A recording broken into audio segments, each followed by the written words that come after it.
So I had a pretty hard time during sitting through the Dhamma talk last night because I had the acupuncture yesterday. It was a very strong treatment, and so I was struggling with just the kind of energy flowing through my leg. It was quite unpleasant. But at the same time, listening to Luang Por Damrong, because I can understand the Thai, made me feel very happy. Actually, can feel that he has a lot of metta, and it's a very nice talk. Something nice to listen to on Luang Por Cha's birthday. And one of the points he made during his talk is that one way we can cultivate metta is when we contemplate that all people of any, whatever nationality or political creed or whatever, all people without exception want to be happy and want to avoid suffering. So that's something that we can use in order to cultivate unbiased or universal loving kindness, universal goodwill, and wishing everybody well until it can spread over the whole world, ideally, and starting with ourselves, and then it can spread out from there. And it's only natural when we are genuinely able to have goodwill for ourselves. It's only natural that it'll radiate out in a very spontaneous way to others. Actually, if we can genuinely have goodwill for ourselves and we can wish ourselves well and actually mean it, then we don't really need to spread it out to others because it'll just naturally radiate out, because we tend to treat others the way we treat ourselves. So if we're very judgmental and critical toward ourselves, we'll tend to be very judgmental and critical toward others. If we're very hard on ourselves, we'll tend to be hard with others. Or we can draw it back the other way, saying if we see somebody who's very judgmental and critical, we could infer that they're probably that way with themselves, so then we can develop compassion rather than irritation. So these skillful ways to practice.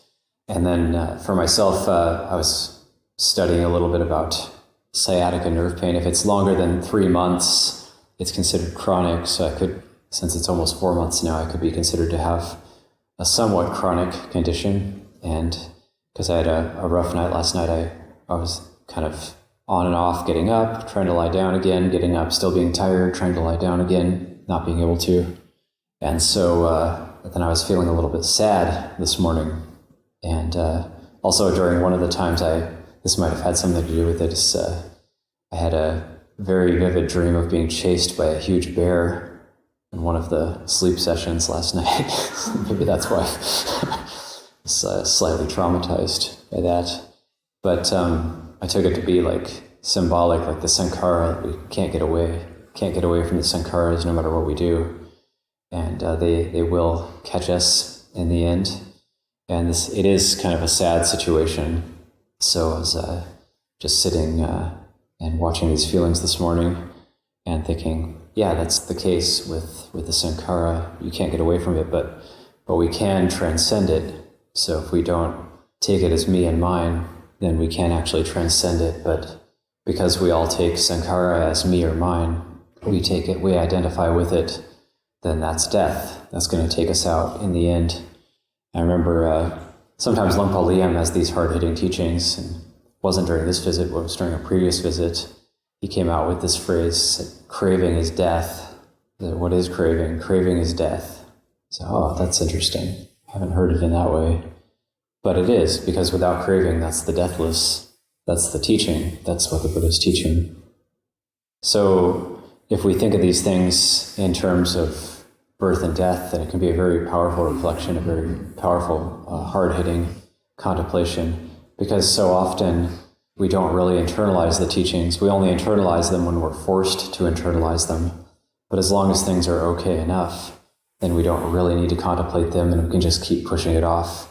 Keep procrastinating, keep pushing it off into a future time until it's kind of on the verge of hitting us. Then we get forced to kind of contemplate these things, that the sankhara is coming to get us. And that's not necessarily a bad or a good thing. It's just the way it is. And it's the way it is for everybody. It's just been that way since time immemorial. And we've got these 2 more Kruba Ajahns that are going to visit us to remind us of these things yet again. They'll remind us in their own terms of all these things. And that's very, very helpful to have those reminders and those examples of the fruits of the practice, what it can look like for various different senior monks, senior practitioners, what those fruits can look like, how the Dhamma can express itself in different ways. So quite looking forward to that as well. So I'll leave that for reflection this morning.